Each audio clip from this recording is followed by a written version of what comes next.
Welcome, everyone. Join us today on an exploration of the life and legacy of Walter Becker, the enigmatic co-founder of the iconic band Steely Dan, from his humble beginnings to his unparalleled contributions to the world of music. So let's dive in.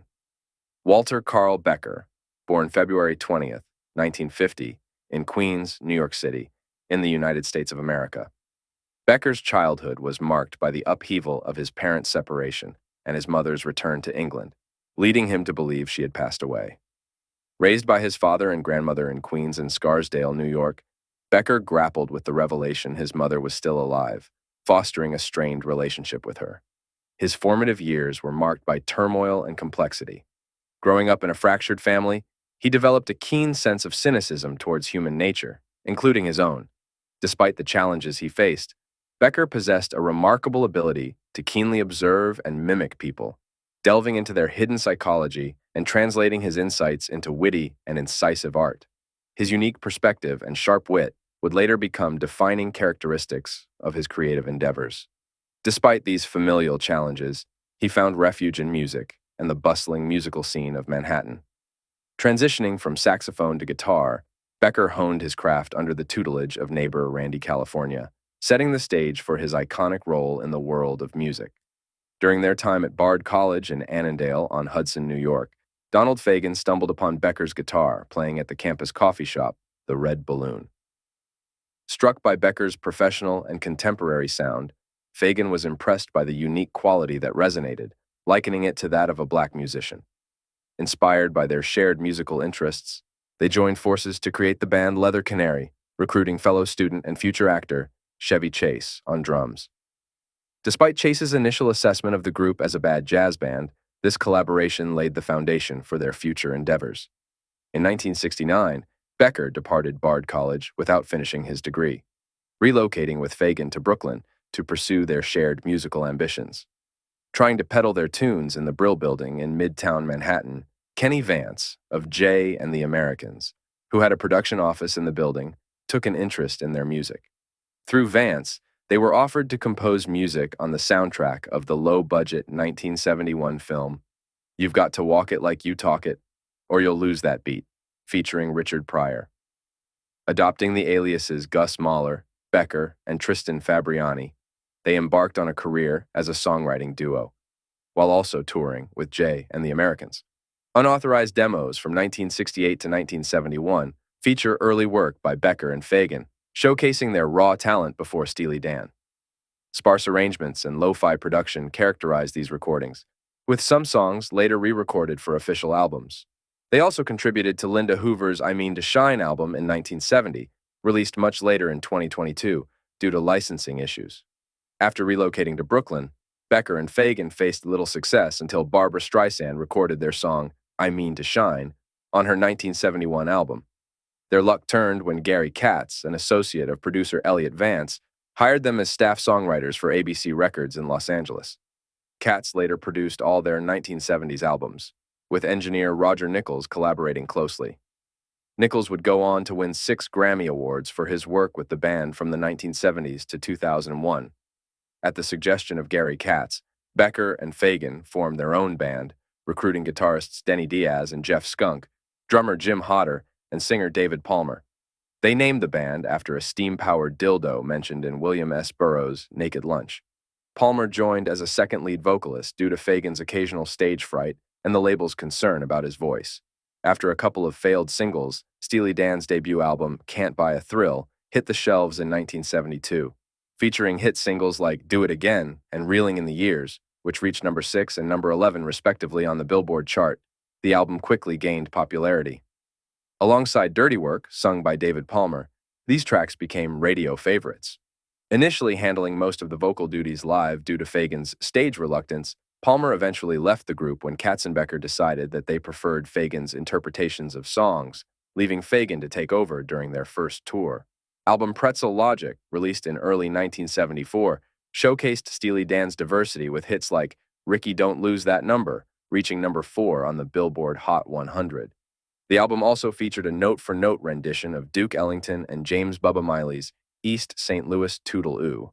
It was the first Steely Dan album to feature Becker on guitar, not bass. A growing divide emerged between Becker and Fagen and the other members of Steely Dan, particularly Baxter and Hodder, who desired to tour extensively. Becker and Fagen, however, preferred to focus solely on writing and recording, leading to the departure of the other members who felt marginalized. Diaz stayed until album Gaucho in 1980, while McDonald contributed until the band's hiatus after the LP. Steely Dan's last tour was on July 5, 1974, in California. Becker and Fagen assembled a diverse group of session musicians for Katy Lied in 1975. Despite going gold with hits like Black Friday and Bad Sneakers, they publicly apologized for the album's compromised sound due to a faulty DBX noise reduction system. Katy Lied also included notable tracks like Dr. Wu and Chain Lightning. Following this, The Royal Scam, their next studio album, was released in May 1976, featuring prominent guitar work by Larry Carlton and sessions by drummer Bernard Purdie. While lacking a standout single in the US, the UK saw success with Haitian Divorce, driving album sales and becoming Steely Dan's first major hit there. Despite the triumph of Arja in 1977, Becker faced personal and professional setbacks, including struggles with a narcotics addiction. Tragically, after the duo returned to New York in 1978, his girlfriend, Karen Roberta Stanley, who also managed the band, died of a drug overdose in his apartment on January 30, 1980, leading to a wrongful death lawsuit against him, which he later settled out of court. Becker's challenges continued when he was struck by a cab in Manhattan, shattering his right leg in several places. Left hospitalized as the final mix for the album was underway, Becker could only contribute to the collaboration with Fagen and Katz through telephone conversations. Dealing with commercial pressures and the complex recording process of Gaucho in 1980, exhausted and overwhelmed, Becker and Fagen decided to suspend their partnership in June 1981. After Steely Dan disbanded, Becker relocated to Maui with his family, embracing a new lifestyle that involved quitting drugs, smoking, and drinking. He transitioned into avocado farming and critiquing contemporary culture.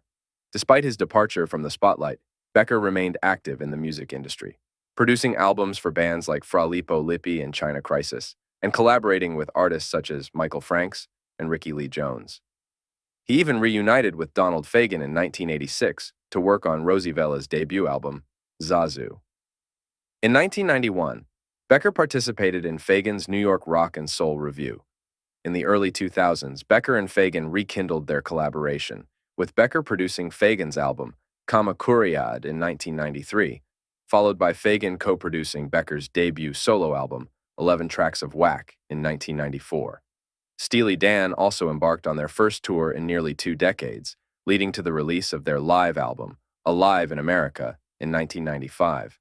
Their comeback gained momentum with the release of Two Against Nature in 2000, their first studio album in 20 years, which won 4 Grammy Awards, including Album of the Year. The duo was also honored with induction into the Rock and Roll Hall of Fame and received honorary doctorates from Berklee College of Music in 2001. They continued their success with the release of Everything Must Go in 2003, followed by a tour. During this time, Becker remained active in the music industry, co-producing albums for other artists and releasing his second solo album, Circus Money, in 2008. His contributions to music were recognized with induction into the Long Island Music Hall of Fame in 2008. In total, Steely Dan released a remarkable catalog comprising 9 studio albums, 2 live and video albums, 12 compilation albums, 22 singles, and 2 box sets, solidifying their legacy as one of the most influential and prolific bands in the history of popular music. Becker was known for his extensive collection of musical equipment, including hundreds of guitars and amplifiers. Following his passing, Julian's auctioned off his gear for a record-breaking total of $3.3 million, highlighting the unique nature of his collection as he had played every item. Additionally, Becker coined the term gas guitar acquisition syndrome in a 1994 column for Guitar Player magazine, which later became popularized as gear acquisition syndrome in music communities. Personally, in 1975, Becker married Juana Fateros. Later in 1984, he married Elena Roberta Meadows, with whom he had a son named Kawhi, and adopted a daughter named Cyan. The family lived on a cattle ranch with a recording studio where Becker began his second career as a producer. They later divorced in 1997. Becker wrote Little Kawhi for his son, which became the final track on 11 Tracks of Whack. His final marriage was to Delia Siafi. In the spring of 2017, Becker received a diagnosis of an aggressive form of esophageal cancer during a routine medical checkup. Despite undergoing intensive treatment, the cancer quickly progressed, preventing him from performing at Steely Dan's concerts in the following months. On September 3, 2017, Becker passed away from the disease at the age of 67 in his home in Manhattan, New York City.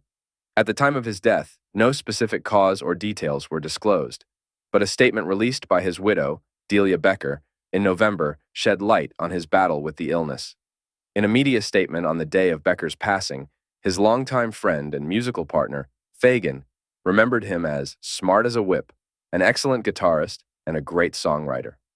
Fagan expressed his commitment to preserving the music they created together with the Steely Dan band for as long as possible. Becker was later cremated. Numerous musicians, including Julian Lennon, Steve Lukather, and John Daniel of the Mountain Goats, publicly mourned Becker's death and paid tribute to his musical legacy. Ricky Lee Jones, whose album Flying Cowboys was produced by Becker, penned an editorial for Rolling Stone, reminiscing about her enduring friendship with him. On October 28, 2018, a public ceremony honored Walter Becker by co-naming 72nd Drive at 112th Street in Forest Hills, Queens, NYC, as Walter Becker Way. And there you have it. As we reflect on the life of Walter Becker, his pioneering spirit and enduring musical influence serve as a testament to his lasting legacy. Though he may have left this world, his timeless creations with Steely Dan continue to resonate with audiences worldwide, ensuring that his memory will live on for generations to come. Thanks for watching. Don't forget to like and subscribe for more videos just like this. Take care and bye for now.